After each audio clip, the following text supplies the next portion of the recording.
दोस्तों, किसी भी देश को ताकतवर बनाने में उसके सभी डिफेंस फोर्सेस यानी जल, वायु और थल सेना का हाथ होता है और इन्हीं के दम पर कोई देश दुनिया में अपना वर्चस्व स्थापित करता है। अगर हम बात करें अपने देश भारत की, तो हमारे देश के पास इन फोर्सेस से भी बढ़कर कुछ ऐसी घातक और उन्नत स्पेशल फोर्सेस हैं जो किसी के नजर में आए बिना दुश्मनों और आतंकवादियों का खात्मा करने में माहिर है। यह स्पेशल फोर्सेस साल के 365 दिन और दिन के 24 घंटे अलर्ट पर रहती है और सिर्फ कुछ ही मिनटों में दुश्मनों के अचानक हुए हमले का जवाब देने में सक्षम होती हैं। दोस्तों, आज हम अपनी वीडियो में भारत के कुछ ऐसे स्पेशल फोर्सेस के बारे में बताने वाले हैं जिसके बारे में सुनकर आपका भी सीना गर्व से चौड़ा हो जाएगा। यकीन मानिए, इस वीडियो को पूरा देखने के बाद आपको भारतीय होने और भारतीय सेना पर गर्व जरूर होगा, तो आप इस वीडियो को अंत तक जरूर देखें। दोस्तों, पहला, मार्कोस कमांडो।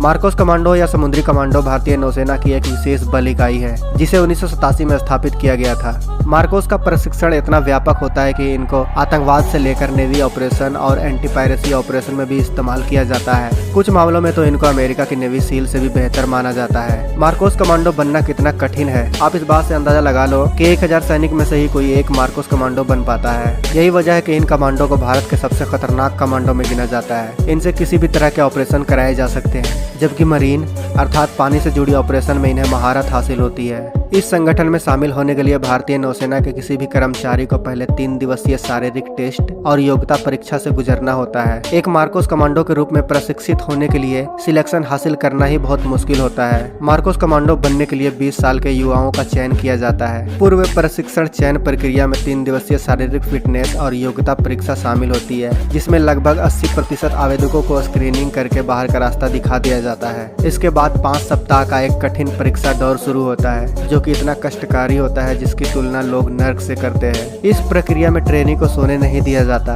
भूखा रखा जाता है और कठिन परिश्रम कराया जाता है। इस प्रक्रिया में अधिक लोग भाग जाते हैं और जो नहीं भागते उन्हीं को आगे की वास्तविक ट्रेनिंग के लिए चुना जाता है। आपको यह जानकर हैरानी होगी कि मार्कोस की वास्तविक ट्रेनिंग 3 साल की होती है। इस ट्रेनिंग में इनको जांघों तक कीचड़ में घुसकर 800 मीटर की दौड़ लगानी पड़ती है। इस दौरान इनके कंधे पर 25 किलो का वजन भी रखा जाता है। मार्कोस कमांडो को हर प्रकार के हथियार चलाना सिखाया जाता है, जिसमें धनुष, चाकू, स्नाइपर राइफल, हथगोले चलाना और खाली हाथ लड़ना भी शामिल है। सबसे ज्यादा चौंकाने वाली बात यह है दोस्तों कि इनको अपनी पहचान छिपाकर रखना होता है, यानी इन कमांडो के घर वालों को भी नहीं पता होता है कि यह कमांडो हैं। मार्कोस कमांडो मुख्य तौर पर समुद्र से जुड़े ऑपरेशन करते हैं, लेकिन जरूरत पड़ने पर यह आतंकवाद विरोधी, एंटी पायरेसी ऑपरेशन, समुद्री डकैती, समुद्री घुसपैठ को रोकना, बंधक लोगों का बचाव, हवाई जहाज अपहरण, रासायनिक हमलों आदि से निपटने के लिए भी तैयार किया जाता है। श्रीलंका में ऑपरेशन पवन में भारत के मार्कोस ने शांति सेना के तौर पर भाग लिया था। मार्कोस कमांडो ने श्रीलंका में LTTE के कब्जे वाले जाफना और त्रिकोमाली बंदरगाह को आजाद कराया था। इस ऑपरेशन में मार्कोस कमांडो 12 किलोमीटर समुद्र में पीठ पर विस्फोटक लाद कर गए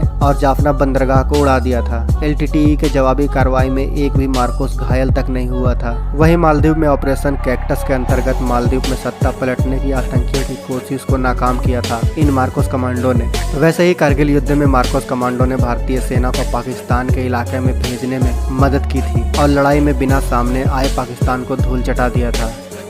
दूसरा, NSG कमांडो।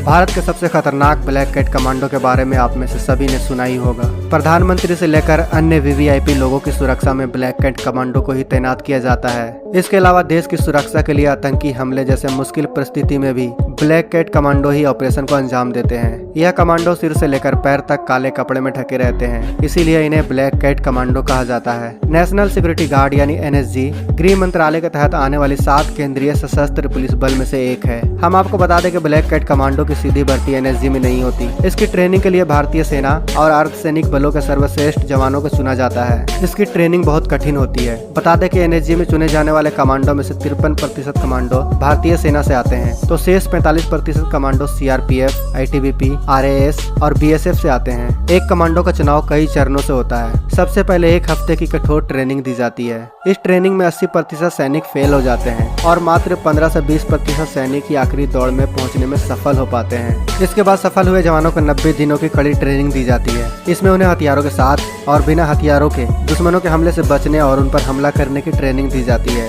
आपको जानकर हैरानी होगी कि इस ट्रेनिंग के दौरान आग के गोले और गोलियों के बौछारों से बचकर निकलने की ट्रेनिंग भी दी जाती है। 3 महीने की यह ट्रेनिंग पास करने वाले सैनिक देश के सबसे खतरनाक और ताकतवर कमांडो में शामिल होने के योग्य बन जाते हैं। एनएसजी कमांडो कितने खतरनाक होते हैं आप इस बात से अंदाजा लगा लो कि एनएसजी कमांडो को एक गोली से एक जान लेने की ट्रेनिंग दी जाती है।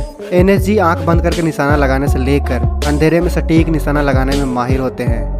एनएसजी कमांडो की सैलरी की बात करें तो इनकी सैलरी 84,000 से लेकर 2.5 लाख रुपए तक होती है। इसके अलावा इन्हें कई तरह के भत्ते और सुविधाएं भी दिए जाते हैं। बता दें कि सेना में कम से कम 10 साल काम करने के बाद ही एनएसजी ट्रेनिंग के लिए जाया जा सकता है।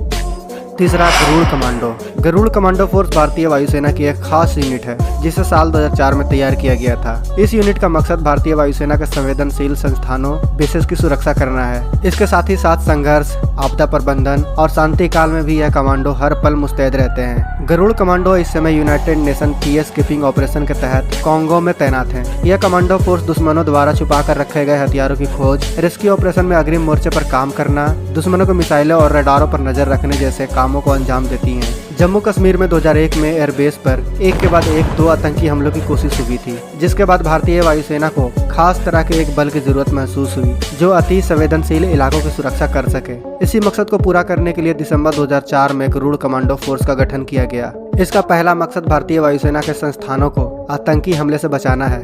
गरुड़ हर तरह के सर्च एंड रेस्क्यू ऑपरेशन को अंजाम देते हैं। गरुड़ रडार खत्म करने से लेकर कॉम्बैट कंट्रोल और मिसाइल टारगेट का पता लगाते हैं और दूसरे युद्ध निर्देशों को समझते हैं। इसके बाद यह एयर ऑपरेशन में सपोर्ट करते हैं। इसके अलावा गरुड़ दुश्मन के एयर बेस पर भी आक्रमण करने की क्षमता से लैस होते हैं। यह वेपन सिस्टम को बेअसर करने, फाइटर हैंगर और दूसरे बड़े सिस्टम को खत्म करने में माहिर होते हैं। गरुड़ कमांडो मुश्किल हालात में न केवल जमीन, आसमान और पानी में किसी ऑपरेशन को बखूबी अंजाम दे सकते हैं बल्कि दुश्मन को घर में घुसकर मार सकते हैं। चौथा, घातक फोर्स। घातक कमांडो के नाम से दुश्मन यूं ही नहीं थर्राते हैं। यह मौत बनकर दुश्मन के इलाके में घुस आते हैं और फिर अचानक धमाकों से दुश्मन को दहलाकर उसका काम तमाम कर देते हैं। यह कमांडो स्पेशल ऑपरेशन करने के लिए ही तैयार किए जाते हैं। 2016 में हुए सर्जिकल स्ट्राइक में इनका बहुत बड़ा योगदान था। घातक प्लाटून या घातक कमांडो स्पेशल ऑपरेशन को अंजाम देने वाली भारतीय सेना की एक इन्फेंट्री प्लाटून है। इस तरह की एक प्लाटून भारतीय सेना की हर एक इन्फेंट्री बटालियन में होती है जो जरूरत पड़ने पर हर तरह के ऑपरेशन को अंजाम दे सकती है। घातक कमांडो मुख्य रूप से शॉक ट्रूप यानी दुश्मन को चौंका देने वाली टुकड़ी के रूप में काम करती है। इसके जवान बटालियन के सबसे अगली पंक्ति में तैनात रहते हैं। घातक प्लाटून में अमूमन 20 जवान होते हैं। इसमें एक कमांडिंग कैप्टन, 2 नॉन कमीशन अफसर, इसके अलावा मार्क्समैन, स्पाइटर जोड़े, लाइट मशीन गनर, मेडिक और रेडियो ऑपरेटर होते हैं। बाकी बचे सैनिक असाल्ट ट्रूप के तौर पर काम करते हैं। घातक का रोल ट्रूप के साथ दुश्मन के ठिकानों पर बटालियन की मदद के बिना हमला करना होता है। इसका ऑपरेशन रोल अमेरिका की scout sniper platoon, US Marine की एसटीएफ प्लाटून और ब्रिटिश आर्मी की पेट्रोल्स प्लाटून की तरह ही होती है। 5वां, cobra commando. Cobra commando guerrilla और जंगल युद्ध में कुशल भारत के केंद्रीय रिजर्व पुलिस बल की एक विशेष इकाई है। मूल रूप से देश के अंदर से होने वाले खतरे से निपटने या देश के अंदरूनी दुश्मन को खत्म करने के लिए कोबरा फोर्स का गठन किया गया है। कोबरा को भारत के सबसे अनुभवी और सफल कानून प्रवर्तन में से एक माना जाता है। कोबरा कमांडो दुनिया भर में कितनी मशहूर है आप इस बात से अंदाजा लगा लो कि कोबरा कमांडो की दुश्मनों से लड़ने की शैली अब विदेशों में भी मशहूर हो गई है। यही वजह है कि यह विश्व की सबसे बड़ी सेना का प्रतिनिधित्व करने वाले अमेरिका, रूस और इजराइल के फोर्स को गुरिल्ला वार के गुर सिखा रहे हैं। हर 6 महीने में कोबरा यूनिट के कमांडो विदेशी फोर्स को प्रशिक्षण देने जाते हैं, जो भारत के लिए गर्व की बात है। दोस्तों, देश के यह सभी स्पेशल फोर्सेस अपनी जान की परवाह किए बिना देश की हिफाजत करती है। वैसे इन सभी स्पेशल फोर्सेस में से आपको कौन सी फोर्स सबसे ज्यादा अच्छी लगी? और अगर आपको इन स्पेशल फोर्सेस में से किसी एक फोर्स में जाने का मौका मिले तो आप किस स्पेशल फोर्स में जाना चाहेंगे? कमेंट बॉक्स में अवश्य बताएं। साथ ही अगर आपको अपने इस स्पेशल फोर्स के बारे में जानकर गर्व हुआ हो तो इस वीडियो को लाइक और अपने दोस्तों के साथ ज़्यादा से ज़्यादा शेयर करें ताकि हर भारतवासी इन कमांडो के बारे में जान सके। तो दोस्तों, मिलते हैं नेक्स्ट वीडियो में। तब तक आप अपना और अपनों का ख्याल रखें। जय हिंद, जय भारत।